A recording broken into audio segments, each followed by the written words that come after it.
당신 설거지는 왜 이렇게 해? 이렇게 하면 물도 덜 쓰고 더 빠른데? 30년을 한 방식으로 설거지를 해온 아내의 손이 멈춥니다. 퇴직 후 집에 있는 시간이 많아진 남편이 주방으로 들어오더니 설거지 방법을 지적합니다. 도와주려는 건지 가르치려는 건지 모를 그 말 한마디에 아내의 표정이 굳어집니다. 빨래는 왜 아직 안 널었어? 아침에 돌렸으면 벌써 끝났을 텐데. 냉장고 정리 좀 다시 해야 되겠어. 이렇게 넣으면 공간 낭비잖아. 청소기는 이 순서대로 돌리는 게 효율적이야. 퇴직 후 남편이 집안일에 관심을 갖기 시작하면서 오히려 부부 사이에 보이지 않는 균열이 생기고 있습니다. 회사에서 은퇴한 남편은 이제 집안일에 참여하려 하고 수십 년간 집안을 책임져온 아내는 갑자기 자신의 영역이 평가받는 것 같은 기분을 느낍니다. 남편은 이제 시간도 많으니까 집안일 좀 도와줘야지라고 생각합니다. 하지만 아내가 듣기에 그 도움은 도움이 아닙니다. 수십 년간 쌓아온 자신만의 시스템에 대한 간섭이고 평가이고 때로는 무시처럼 느껴집니다. 도와준다는 남편과 간섭한다는 아내. 이 미묘한 온도 차이가 퇴직 후 부부 관계를 흔들고 있습니다. 말 한마디 행동 하나로 수십 년 함께 쌓아온 관계가 얼어붙는 순간 대체 무엇이 잘못된 걸까요?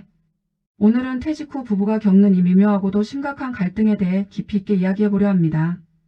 왜 남편의 참여가 아내에게는 간섭으로 느껴지는지, 그리고 이 갈등을 어떻게 풀어나갈 수 있는지 함께 살펴보겠습니다. 영상을 시작하기 전에 구독 버튼과 좋아요 부탁드립니다. 여러분의 구독과 좋아요가 더 좋은 콘텐츠를 만드는 큰 힘이 됩니다. 알림 설정까지 해두시면 앞으로 유익한 영상을 놓치지 않고 받아보실 수 있습니다. 그럼 지금부터 시작하겠습니다. 퇴직 후 남편이 집안일에 관심을 갖는 것 자체는 분명 긍정적인 변화입니다. 하지만 왜 이것이 갈등의 씨앗이 될까요? 문제의 핵심은 방식에 있습니다.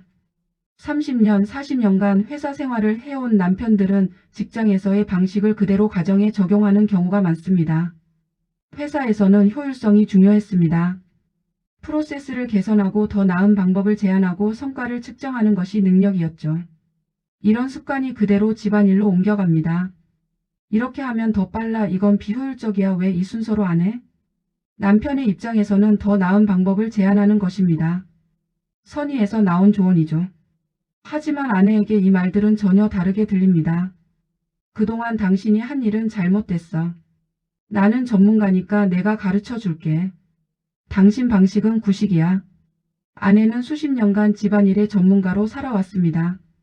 아이들을 키우고 살림을 꾸리고 가족의 건강을 챙기면서 자신만의 노하우를 쌓았습니다. 냉장고의 어느 위치에 무엇을 넣어야 가장 오래 보관되는지, 빨래는 어떤 순서로 해야 효율적인지, 청소는 언제 하는 것이 가장 좋은지. 이 모든 것이 시행착오를 거쳐 만들어진 그녀만의 시스템입니다. 그런데 이제 와서 더 좋은 방법이 있다는 말을 들으면 어떤 기분일까요? 자신이 쌓아온 전문성이 무시당하는 느낌을 받습니다. 더 깊이 들어가면 그동안 자신이 해온 일의 가치가 평가절하되는 것 같은 상처를 받습니다. 여기에 더 큰 문제가 있습니다. 많은 남편들이 집안일을 도와준다는 표현을 사용한다는 점입니다. 오늘 설거지 도와줄게. 빨래 개는 거 도와줄까? 도와준다는 말 속에는 은연중에 이 일의 주인은 너고 나는 보조자다라는 의미가 담겨 있습니다. 집안일의 책임자는 여전히 아내이고 남편은 그저 가끔 손을 보태주는 존재라는 인식이죠. 이것이 아내를 더욱 불편하게 만듭니다. 게다가 많은 남편들이 집안일을 처음 해보면서 이게 왜 이렇게 복잡해? 생각보다 쉽네 같은 말을 합니다. 수십 년간 매일 해온 사람 앞에서 이런 말을 하면 아내는 자신의 노고가 무시당한다고 느낍니다. 또 다른 문제는 타이밍입니다. 아내가 하던 일을 하는 중간에 이렇게 하면 안 돼, 저렇게 해야지라고 말하는 순간 그것은 조언이 아니라 지적이 됩니다. 일의 흐름을 끊고 자존감을 건드리는 행위가 되는 것이죠. 남편들은 종종 이렇게 말합니다. 나는 좋은 의도로 한 말인데 왜 기분 나빠해? 하지만 좋은 의도가 항상 좋은 결과를 만드는 것은 아닙니다. 특히 오랜 시간 자신의 영역을 지켜온 사람에게 갑자기 개입할 때는 더욱 신중해야 합니다. 결국 핵심은 이것입니다. 남편은 참여라고 생각하지만 아내는 침범으로 받아들인다는 것. 남편은 개선이라고 여기지만 아내는 평가로 느낀다는 것. 이 인식의 차이가 퇴직 후 부부 갈등의 뿌리입니다. 실제로 퇴직 부부들 사이에서 어떤 갈등들이 벌어지는지 구체적인 사례를 통해 살펴보겠습니다. 사례 1. 주방 전쟁.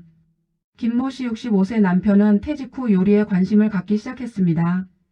유튜브로 레시피를 찾아보고 새로운 요리에 도전했죠. 문제는 그 과정에서 생긴 간섭이었습니다. 여보, 된장찌개에 왜 감자를 안 넣어?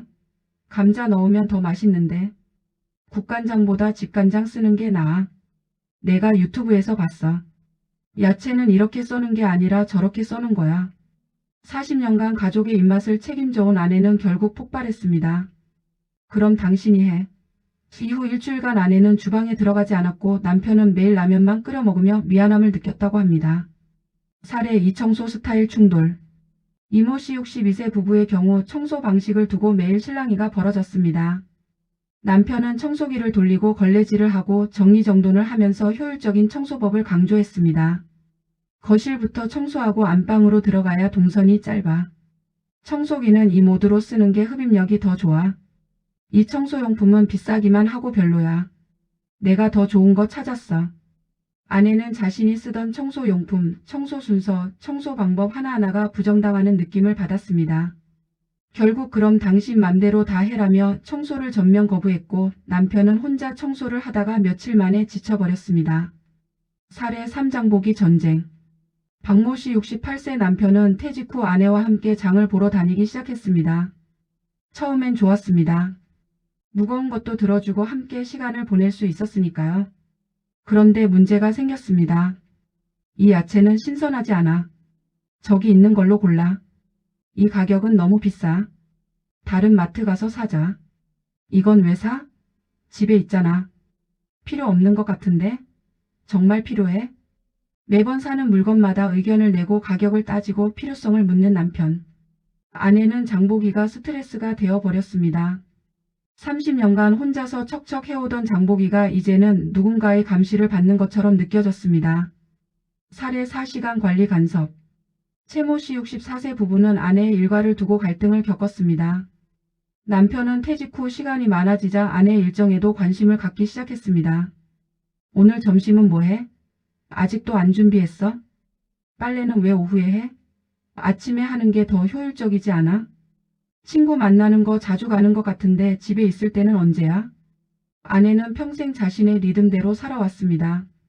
언제 무엇을 할지는 그녀가 결정했고 그 나름의 이유와 순서가 있었습니다. 그런데 갑자기 하루 종일 집에 있는 남편이 일거수일투족을 지켜보며 의견을 내기 시작하자 집이 감옥처럼 느껴졌다고 합니다. 이 모든 사례들의 공통점은 무엇일까요? 남편들은 더 나은 방법을 제안했을 뿐이고 관심을 보였을 뿐이라고 생각합니다. 하지만 아내들은 자신의 영역이 침범당하고 자신의 판단이 의심받고 자신의 능력이 평가받는다고 느낍니다. 더 큰 문제는 이런 작은 갈등들이 쌓이면서 부부관계 전체가 경직된다는 것입니다. 대화가 줄어들고 함께 있는 시간이 불편해지고 서로를 피하게 됩니다. 퇴직 후 더 가까워져야 할 부부가 오히려 멀어지는 아이러니한 상황이 벌어지는 것이죠. 이러한 갈등은 단순히 개인의 성격 문제가 아닙니다. 깊은 심리적 배경과 세대적 특성이 자리하고 있습니다. 먼저 남편의 심리를 들여다보겠습니다. 퇴직 남성들은 정체성의 혼란을 겪습니다. 수십 년간 자신을 정의해온 직업이 사라지면서 나는 누구인가라는 근본적인 질문에 직면합니다.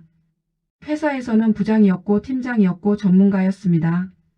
사람들이 자신의 의견을 존중했고 결정에 무게가 실렸죠. 그런데 집에서는 다릅니다. 아무도 자신의 지시를 따르지 않고 오히려 자신이 초보자가 됩니다. 이 괴리감이 남편들을 불안하게 만듭니다. 그래서 무의식적으로 집안일에서도 전문가가 되려고 하고 효율성을 강조하며 회사에서의 역할을 재현하려 합니다. 아내의 심리도 복잡합니다. 평생 집안일을 책임지면서도 그 노동은 제대로 인정받지 못했습니다. 주부는 편하다 집에서 놀면서 뭐가 힘들어라는 말을 들으며 살아왔습니다. 자신의 일이 전문성을 요하는 노동이 아니라 당연히 해야 하는 것으로 여겨졌죠. 그런 상황에서 남편이 갑자기 나타나 이렇게 하면 더 좋아라고 말하면 그동안 쌓인 서운함이 폭발합니다. 그럼 당신이 그동안 왜 안 했어? 이제 와서 뭘 안다고 가르치려 들어? 여기에 세대적 특성이 더해집니다.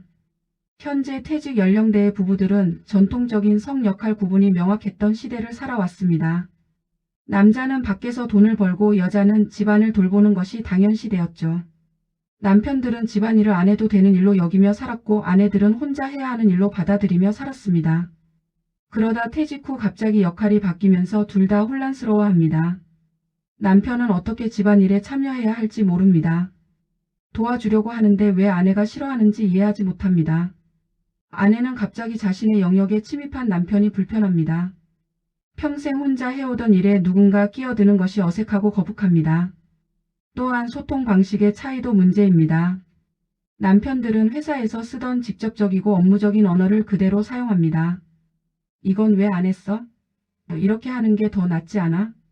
이런 말들은 회사에서는 일반적인 커뮤니케이션이었지만 가정에서는 비난처럼 들립니다. 반면 아내들은 감정적인 소통을 원합니다. 고마워 당신 덕분에 편했어 잘했어 같은 인정과 격려의 말을 기대하죠. 하지만 남편들은 이런 표현에 익숙하지 않습니다. 결과만 보고 평가하는 습관이 몸에 배어 있기 때문입니다. 결국 퇴직 후 부부 갈등은 개인의 문제가 아니라 오랜 시간 형성된 사회 구조와 문화 세대적 특성이 만들어낸 결과물입니다. 이를 이해하는 것이 갈등 해결의 첫걸음입니다.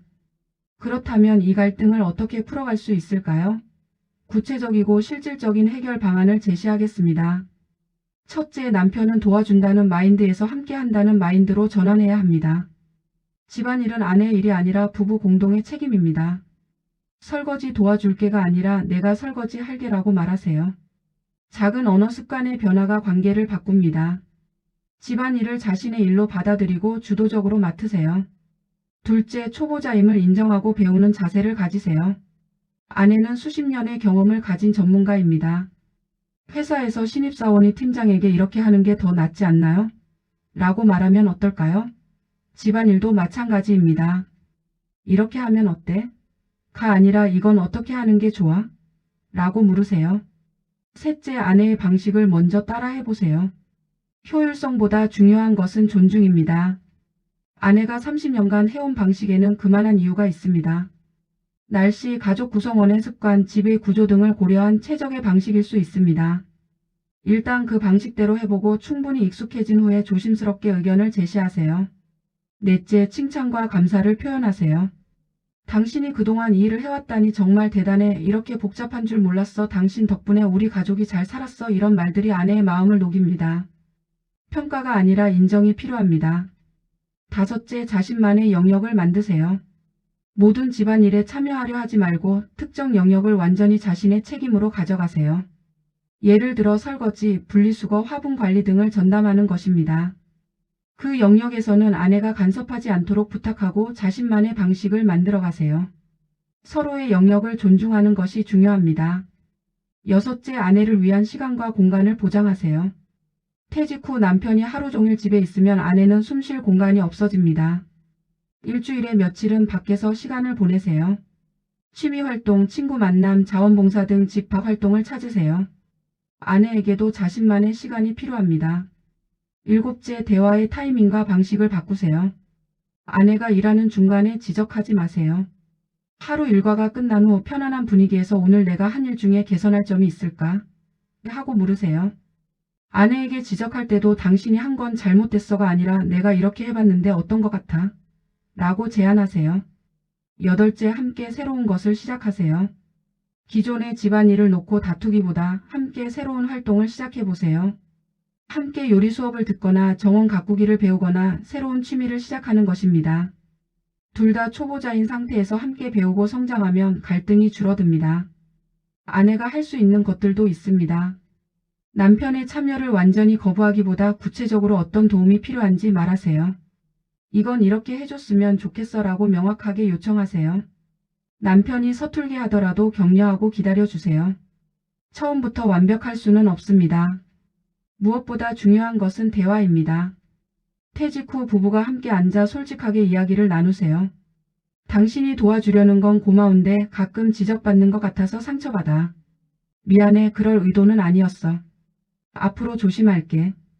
우리 집안일을 어떻게 나눌지 함께 정해보자. 이런 대화를 통해 새로운 관계의 규칙을 만들어 가세요. 퇴직은 끝이 아니라 새로운 시작입니다.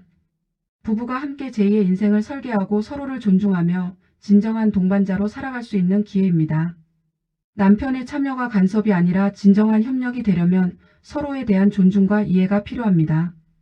수십 년을 함께 살아온 부부라면 충분히 이 갈등을 지혜롭게 풀어갈 수 있습니다. 퇴직 후의 삶이 갈등의 시간이 아니라 서로를 더 깊이 이해하고 진정으로 하나 되는 시간이 되기를 바랍니다. 오늘 영상이 퇴직 부부들에게 작은 도움이 되었으면 합니다. 영상이 도움이 되셨다면 구독과 좋아요 부탁드립니다. 여러분의 응원이 더 좋은 콘텐츠를 만드는 힘이 됩니다. 댓글로 여러분의 경험과 생각도 나눠주세요. 감사합니다.